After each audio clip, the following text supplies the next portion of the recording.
Dejo la tarea. Pero vamos a pensar un poquito en la predicación expositiva. Los tipos de predicación que hay, para empezar. ¿Quién me puede decir un tipo de predicación? ¿Qué tipos de predicaciones hay? Ajá, ¿qué más? Sí, si es pregunta de examen de la siguiente semana. Temático. Sí, textual. Biográfico. Muy bien. Ok. Pero si nos damos cuenta, aquí dice tipos de predicación y está en comillas. Quiero que pensemos cuáles son las predicaciones o los tipos de predicaciones o mensajes que se dan actualmente que consideramos que no es una predicación cristiana de verdad, una predicación bíblica. Por ejemplo, algo que abunda mucho en nuestro país es la predicación moralista. Y aquí sí quisiera que vayan tomando notas porque no voy a decir todas las definiciones. Bueno, las voy a decir, pero no las vamos a escribir aquí. La predicación moralista es aquella que apela a que las personas se porten mejor solamente, ¿sí? Aquella predicación que su enfoque es que los cristianos sean mejores ciudadanos, mejores padres de familia, mejores hijos, mejores personas, que su moral sea mejor que la que eran antes, ¿no? Una predicación moralista muy común es: ya no tomes, ya no fumes, ya no digas maldiciones. Ahora, todo eso es correcto, ¿verdad? Es correcto no emborracharse, es correcto no intoxicar nuestro cuerpo con alcohol o con drogas o con tabaco, con lo que sea. Es correcto hablar mejor cada vez, pero eso no es una predicación bíblica, si solamente nos basamos en eso. Y yo creo que en nuestro país y en estas regiones es muy común eso, que cada semana la predicación solamente se trata de ser mejor, ¿sí? Solamente se trata de ser buen esposo, sé buena esposa, sé un buen hijo, pórtate bien, ayuda a los demás. Eso es la predicación moralista y abunda mucho en nuestros casos, ¿no? Basamos o tomamos un texto, un pasaje, generalmente sin tomar en cuenta la razón por la cual se dijo, y solamente decimos, por ejemplo, aquí no robarás, y hablamos de eso, no robarás, pero no sabemos por qué Dios dijo no robarás, ¿verdad? Si vemos el contexto, dice Dios: yo soy Dios que te saqué de la tierra de Egipto, por tanto, cumple esto. Pero a veces, o sobre todo la predicación moralista, se enfoca en que si tú te portas bien, Dios te va a salvar, ¿sí? Para allá va, pues, para allá va. Tal vez no caemos en eso todavía, pero muchos ya han caído en eso. O si tú te portas bien, Dios te va a premiar, ¿no? A librar de muchas cosas. Y esa es la predicación moralista. Entonces hay que pensar un poquito en cuanto a cómo predicamos nosotros.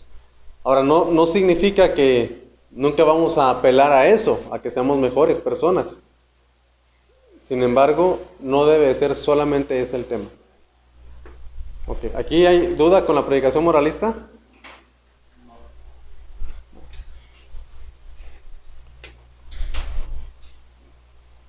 Otro tipo de predicación, y también entre comillas, es la predicación social.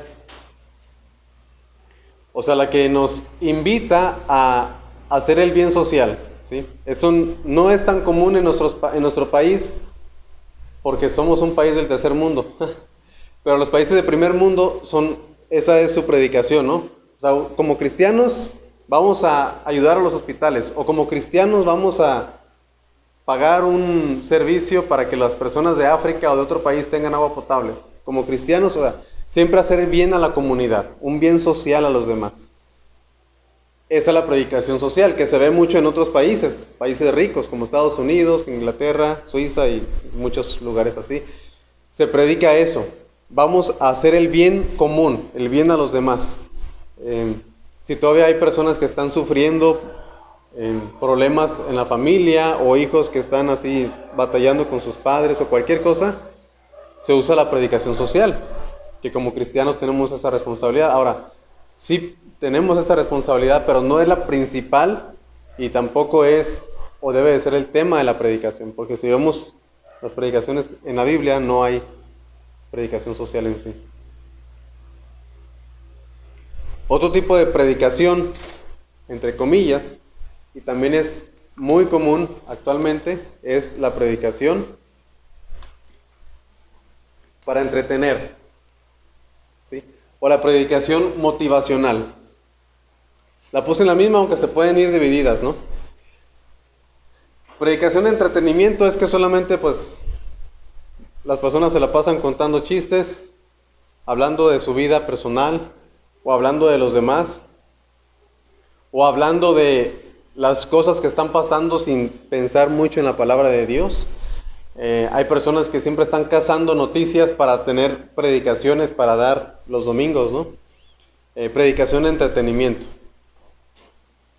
Cada vez crecen más las iglesias y hay más iglesias que se dedican a entretener a las personas, ¿no? Ponen a un motivador para que dé una charla. En lugar de la predicación o en el tiempo de la predicación ponen solamente ahí una obra de teatro pequeña. O dicen, hoy no tenemos predicación y vamos a ver una película.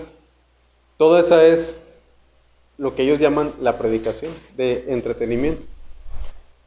Y la predicación motivacional es aquella predicación que solamente nos motiva a seguir adelante.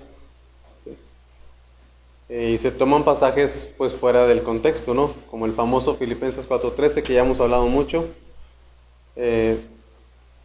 Josué 1, 8 y 9 que solamente se motiva a las personas a que lean la Biblia, pero tampoco se toma en cuenta lo que significa ese pasaje ni lo que significó para Josué o para los primeros lectores. Era predicación motivacional, donde nada más estamos motivando a las personas para que sigan adelante sin tener un fundamento en sí. Y hay muchos ahí que se la pasan dando exhortaciones de ánimo a las personas para que sigan adelante, para que le echen ganas, y cada semana es lo mismo. Regresamos o vamos a la iglesia, damos ese mensaje o dan ese mensaje y entonces las personas salen motivadas. Sí, vamos a echarle ganas, pero ya para el jueves, viernes ya no están motivados y necesitan otra vez esa motivación.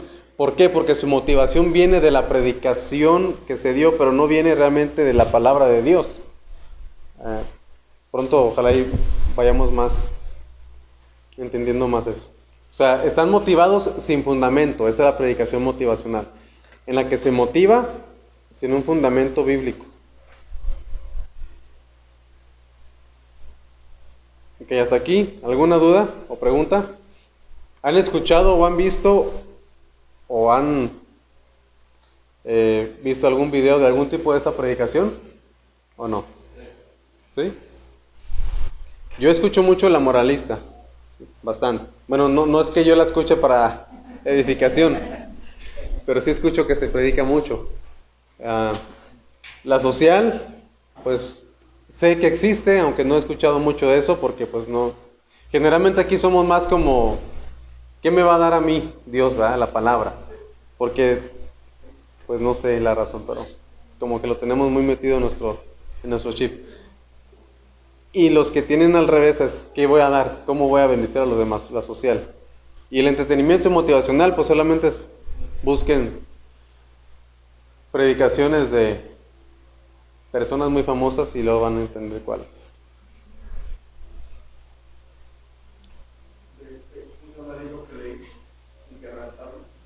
Ah, sí, Daniel Aviv. Pero bueno, ese dice que predica, pero sí. Ese es un buen motivador. Y lo invitan a las iglesias, lamentablemente. Ahora, ese hombre no es cristiano. Si ustedes han visto su libro o sus videos, mete ahí a Dios, ¿no? Yo solamente sigo un hombre que Jesús y que bla, bla, bla, y habla de Dios y habla de Jesús. Y dice, y es que más bienaventurado da que recibir. Usa muchas palabras bíblicas, que sí las saca de la palabra de Dios, y muchas ideas, pues hay como que más o menos, pero vemos cómo él realmente es, o lo que piensa en sí, y decimos, él no es cristiano. Usa la palabra para motivar y para atraer a los cristianos, pero yo creo que él no es cristiano verdadero. Que sea creyente en Dios es una cosa. O sea, que él crea que Dios existe, sí, no lo dudo, porque ha tenido debates buenos con ateos y sí gana este chavo. Pero que sea cristiano bíblico es otra cosa, ¿sí? Porque hay muchos que sí creen. Entonces son predicaciones o charlas motivacionales y de entretenimiento. Y bueno, hay otras, ¿verdad? Como la de...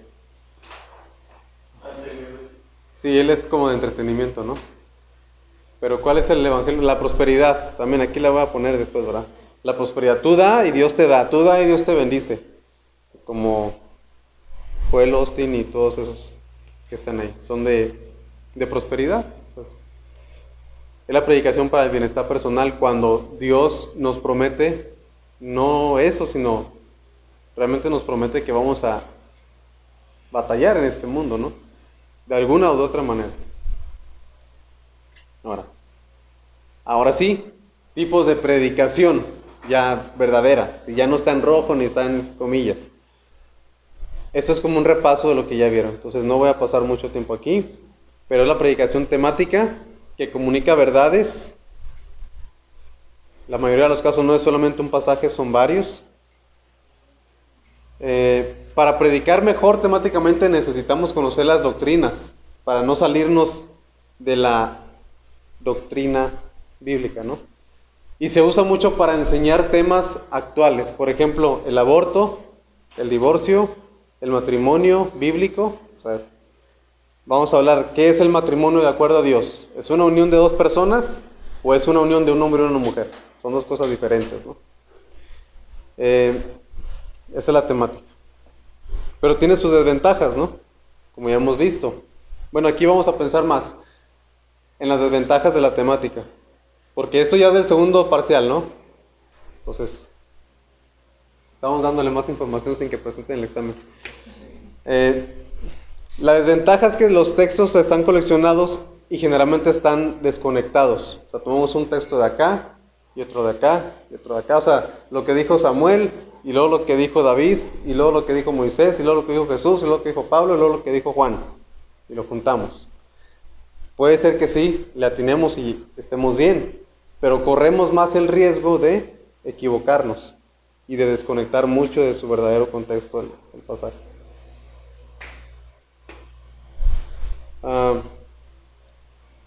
La predicación textual, como ya lo dijimos ahorita. Se toma una porción, como ya hemos visto, específica de la palabra, 1 o 2 versículos, a lo máximo 3 versículos, y se predica sobre esa porción de la Biblia. ¿Por qué se usa el sermón o la predicación textual? Porque estamos convencidos de que esos 2 versículos encierran un pensamiento completo. Que si lo tomo, no vamos a tergiversar la palabra. Tenemos que estar convencidos de eso. Si no estamos convencidos, mejor no usar la predicación textual. Pero si sabemos que sí tienen un pensamiento completo, se puede usar.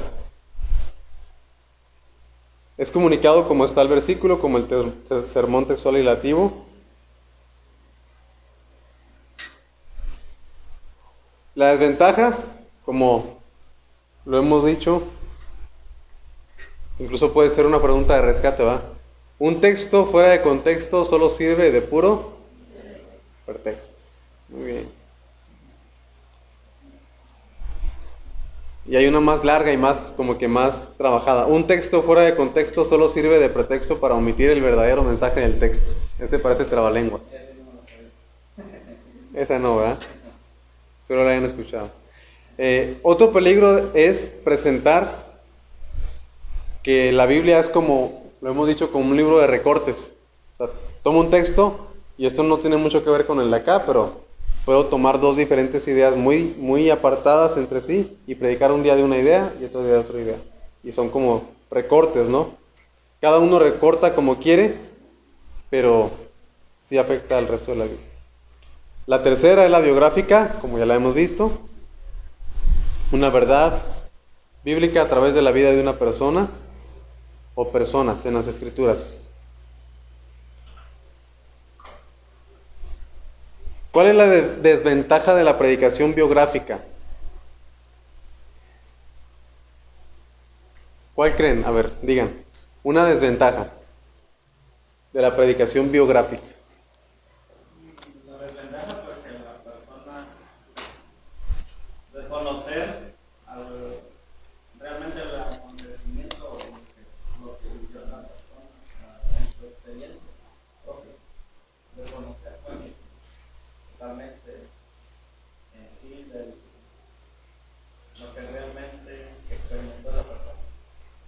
Ok. Esa podría ser más una dificultad, pero sí también llega a ser desventaja si lo predicamos sin haber pensado en eso. Desconocimiento de la situación en sí. Otra desventaja. Idealizar al personaje. Esa es la desventaja, yo creo, más fuerte, ¿no? Que podemos dejar de predicar a Dios y de predicar a Cristo por predicar a otras personas, ¿no? E idealizarlos, a decir, Moisés, Moisés, Moisés, y solamente él, o David, David, David, y pensar más en David que pensar en el Señor Jesús. Pensar en Juan, pensar en Pablo, pensar en Pedro, que sí podemos aprender de ellos, pero si nos enfocamos solamente en eso, corremos el riesgo de que las personas, la congregación, los hermanos, conozcan más de otras personas que del Señor Jesús. ¿Sí? Les pudieran decir tal vez cuáles eran las debilidades y las fortalezas de Pedro, de Juan, de Jacobo, de Bartolomé, de todos los apóstoles y de los del Antiguo Testamento, pero pregúntenle de Jesús, nada. Y Él es el que debería de ser el primer lugar, ¿no? Sobre todo. ¿Por qué? Porque las personas, o es más, un enfoque en la predicación biográfica, y espero verlo alguna ocasión, si no es en el primer año o en el segundo, pero la predicación biográfica tiene que apuntar, a fin de cuentas, al Señor Jesús. O sea, si tenemos a un buen rey, por ejemplo, si predicamos de David como un buen rey, podemos al final, en la conclusión, en el último punto, decir, pero él no es el rey que realmente necesitaba al pueblo, ni el rey que tú necesitas. El rey que tú necesitas es el Señor Jesús. ¿Por qué? Porque David a fin de cuentas pecó y violó el pacto, ¿no? Por ejemplo. O si es un rey fracasado, como en el caso de Salomón, porque él iba muy bien. Si vemos la vida de Salomón, iba bastante bien, pero falló. Y ahí podemos meter, necesitamos al rey verdadero que no va a fallar, el Señor Jesús. O un juez, en el caso de Sansón, también. La predicación biográfica nos apunta, o sea, nos hace ver la debilidad humana, la flaqueza humana para, a fin de cuentas, apuntar a Jesús. Y tenemos que tener bien en claro lo que dijo Eduardo, no idealizar a la persona, sino apuntar al Señor Jesús.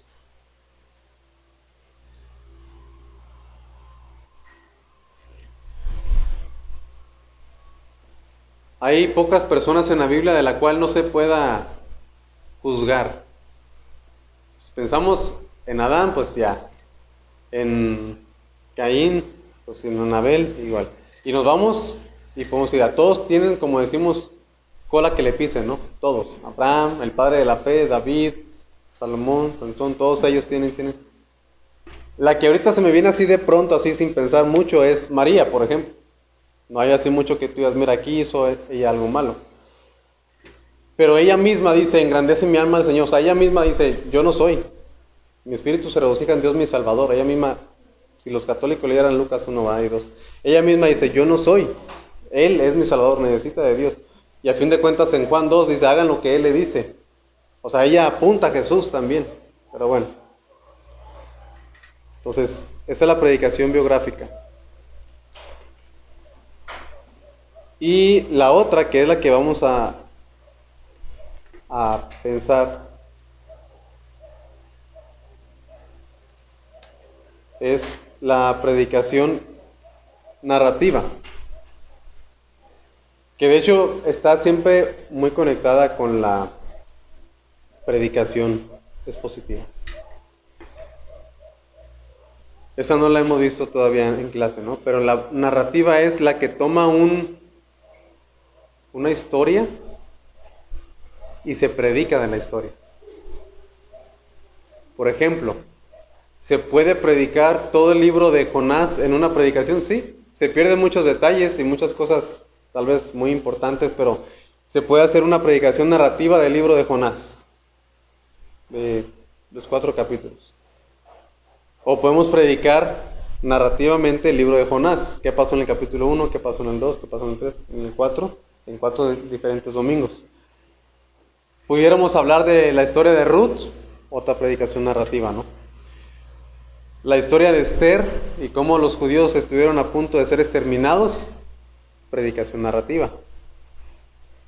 Los eventos de la vida de Jesús también se puede tomar de manera narrativa. ¿Qué es? Estamos narrando una historia bíblica, aprendiendo de sus verdades y aplicándolo a la vida. Es una narrativa. Generalmente la narrativa son predicaciones que toman pasajes muy largos, muy extensos. ¿Sí? Toman muy largos los pasajes. Pudiéramos incluso pensar en la vida de José, y tal vez no hacer un sermón biográfico de José, sino una narrativa de la vida de José. Son como dos cosas un poquito diferentes, aunque se parecen. Pero pudiéramos predicar desde Génesis 36, 37 que aparece José, hasta Génesis 50. Una narrativa de la vida y de los acontecimientos de José. Pero bueno. Y la quinta que vamos a ver es la que vamos a estar estudiando en estas próximas semanas. Es la predicación expositiva y entre paréntesis, pero es muy importante, y consecutiva.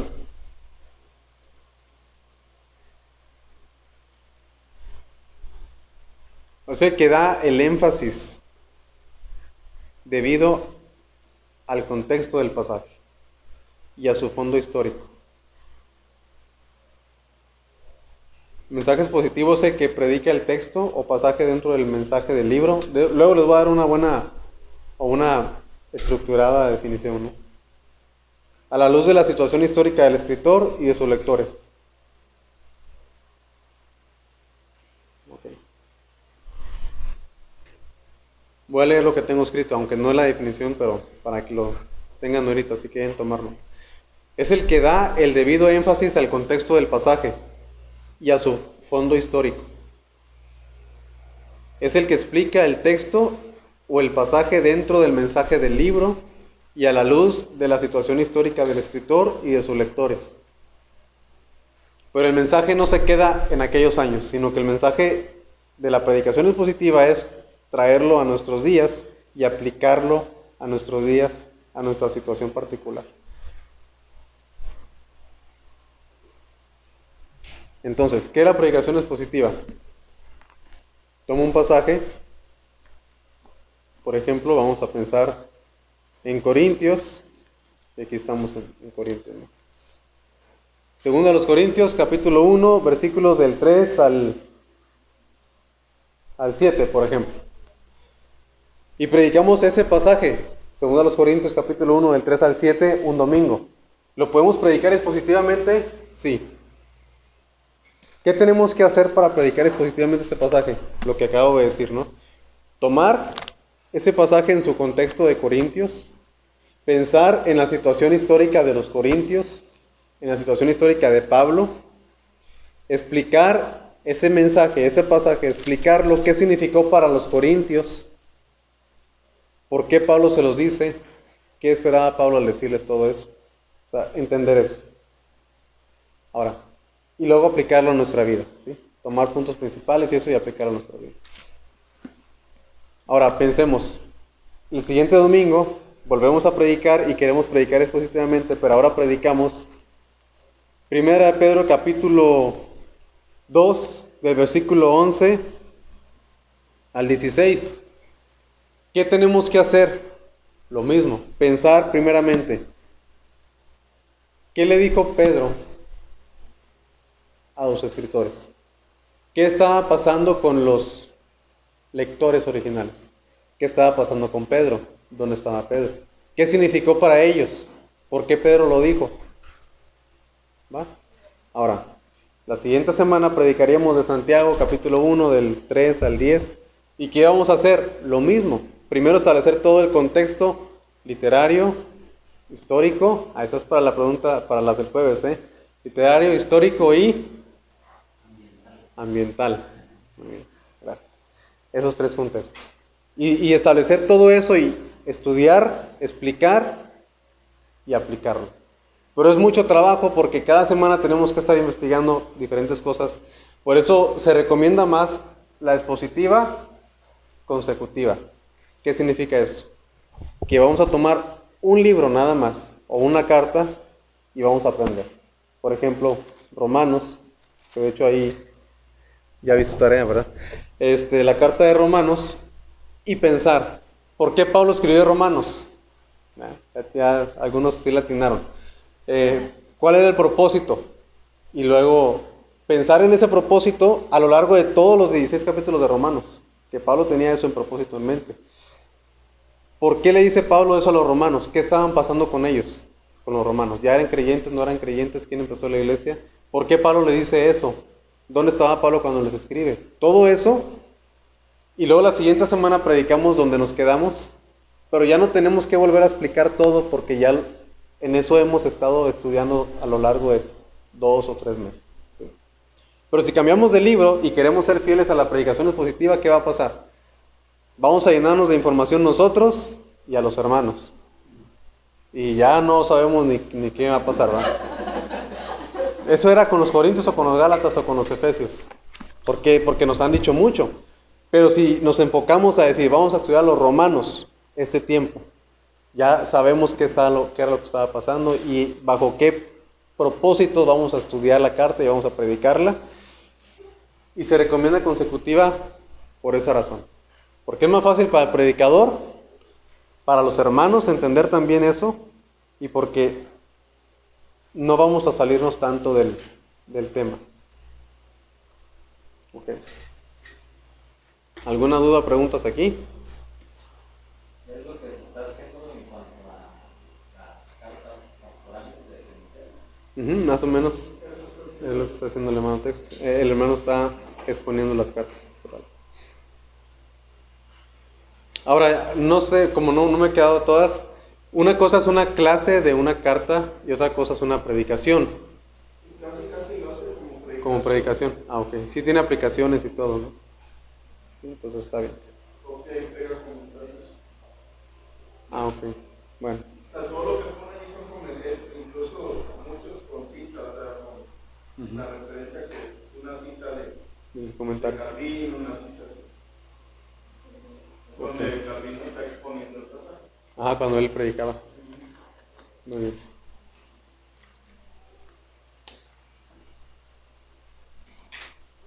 La influencia del predicador sobre el texto. ¿Qué significa esto? ¿Ustedes creen que el predicador tiene influencia sobre el texto o no? Sí. ¿Mucha o poca? ¿Por qué? Porque su actitud o su forma de decir las cosas influye mucho en la fe. Y en la forma en la que lo predicamos, ¿no? Por ejemplo, aquí tenemos la Biblia, ¿sí? La palabra de Dios. Y si predicamos expositiva y consecutivamente, perdonen, ahí está muy chiquita la letra, sí hay influencia del predicador, porque siempre hay, pero la influencia es poca. ¿Por qué? Porque el que está reinando ahí es el texto. O sea, el predicador tiene que atenerse a lo que dice el texto. Y aunque no nos guste lo que siga, pues ahí sigue. O aunque esté difícil lo que sigue, pues ahí va a estar. Esa es otra de las ventajas de la predicación consecutiva. Que como predicadores vamos a aprender a lidiar con pasajes difíciles. Si siempre predicamos lo temático, tenemos la tentación de, siempre lo que yo sé, o lo que yo ya domino, lo que yo ya he predicado muchas veces, en lo que no batallo, eso va a predicar. Pero si predicamos expositiva y consecutivamente, vamos a aprender a pasar por donde no queríamos pasar antes, ¿verdad? Por donde no queríamos tocar el tema en la iglesia porque, pues no sé, si hay fornicación y nos toca predicar primero los Corintios capítulo 5, por ejemplo, o si hay adulterio, cosas así, pues vamos a tener que hacerlo, aunque se molesten y aunque se ofendan, porque es lo que se guía, ¿no? Entonces, pero sí hay influencia, porque la manera en la que el predicador lo hace va a influir, aunque la influencia es poca. Ahora pensemos en la predicación temática. Y ahí está el predicador, está influyendo más sobre el texto y sobre la predicación. Ya no es solamente la palabra la que tiene la autoridad, sino que además de la palabra es o son las ideas del predicador. Este domingo quiero predicar sobre la importancia de no faltar. Ya, tiene ese tema. Y el otro domingo, como vi que los hermanos están peleados, quiero predicar sobre el perdón. Y el otro domingo quiero predicar sobre el dar, ¿verdad? Porque ya vienen las fiestas y vamos a aprender vamos a dar y vamos a cooperar. Entonces quiero predicar de eso. Y está la influencia del predicador, porque ya las ideas ya no están sacadas únicamente de la Biblia, Las ideas ahora están sacadas de las ideas del predicador o de el comportamiento de los hermanos. Otra es la predicación moralista, como hemos visto. ¿Qué tanta influencia tiene el predicador sobre ella? Mucha. O sea, ya no hay tanta predicación, ya lo que más se ve son las ideas o las intenciones del predicador. Que los hermanos sean mejores, que los hermanos se porten mejor, que las personas sean mejores ciudadanos, mejores hijos, mejores padres, como lo hemos dicho. Y ahí está. Ahora después, yo creo que veríamos lo que es una predicación alegórica. ¿Qué es una predicación alegórica? Cuando le damos un significado, como ya lo vimos también, ¿verdad? Alegórica o mística, le damos un significado que no está en la Biblia. Por ejemplo, yo he escuchado predicaciones que dicen, y estaban ahí Pablo, cuando estaba siendo a punto de naufragar. Miren, vamos al libro de los Hechos para que vean mejor el ejemplo. Porque ahora no hay prisa. O sea, no hay prisa en terminar este tema. Hechos, cuando Pablo naufragó,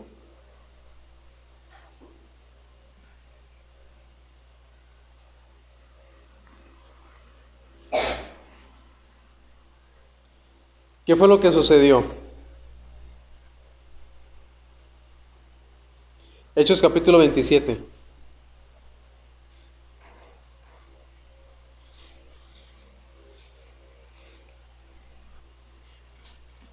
Estoy buscando cuando echaban las anclas, vean.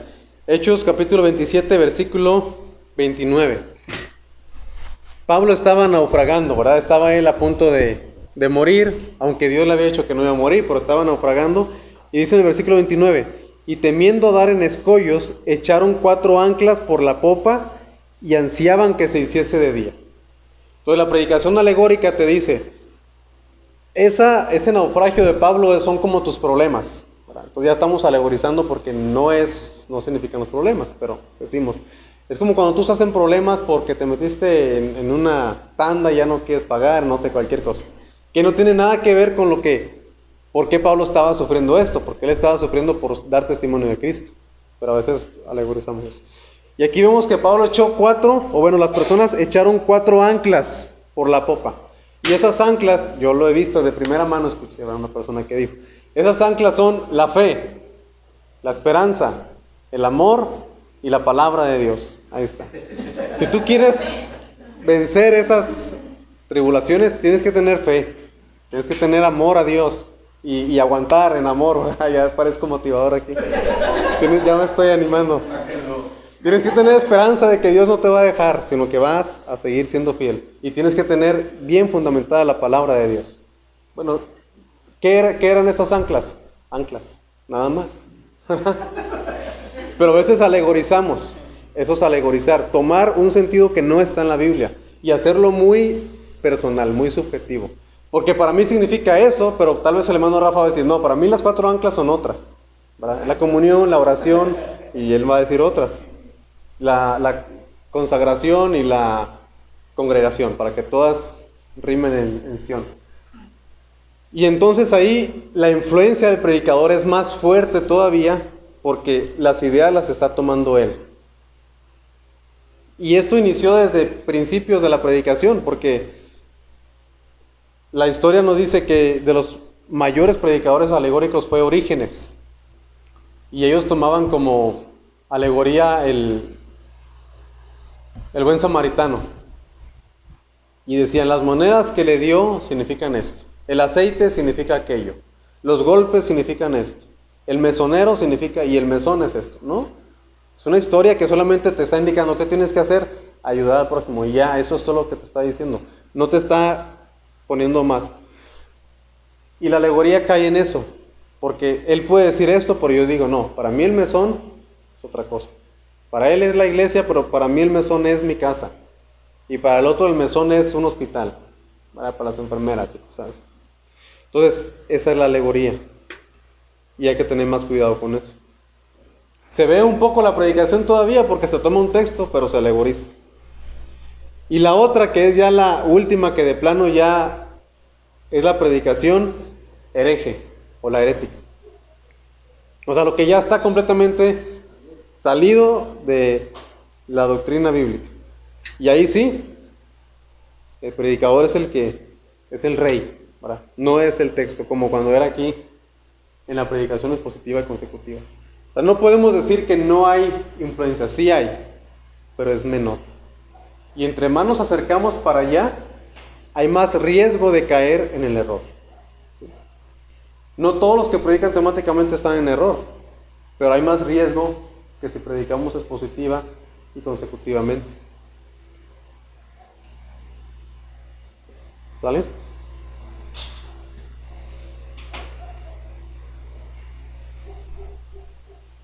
¿Alguna duda o pregunta? ¿No?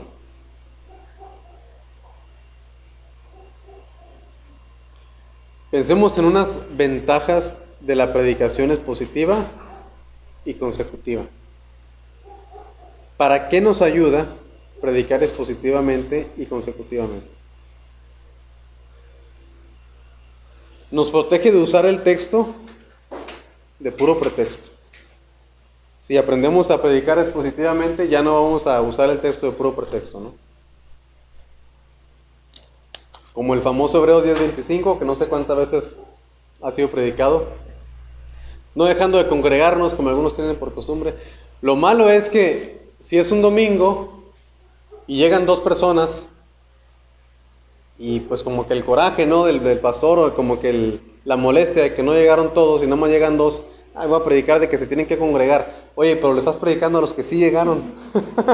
Predícaselo a los que no llegaron, ¿no? Y aparte está también como que un poquito sacado de contexto, pero bueno. Nos protege de usar el texto de puro pretexto.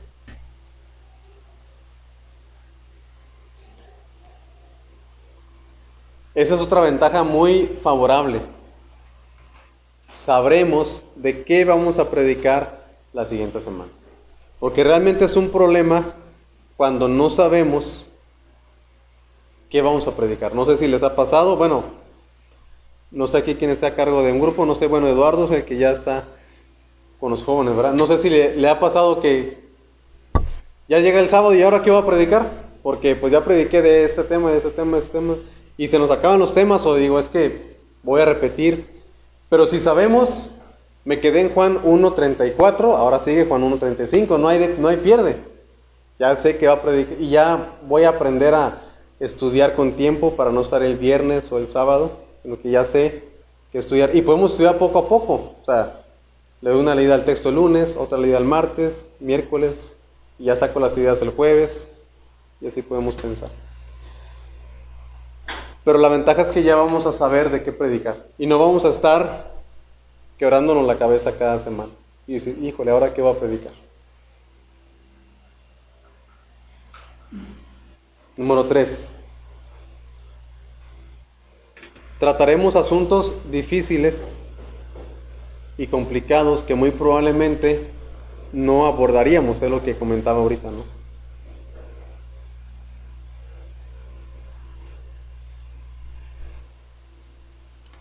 Y el ejemplo otra vez, 1 Corintios 5, y nos ayuda a tener sensibilidad, porque se está tomando en el contexto, no se está tomando fuera de contexto solamente para regañar a los hermanos, pero también ayuda a la iglesia, en este punto 3, para que entienda que el mensaje era el que seguía. No lo predicamos porque llegó el hermano que se peleó con su mujer o que le fue infiel y ahora llega el hermano y vamos a predicar 1 Corintios 5.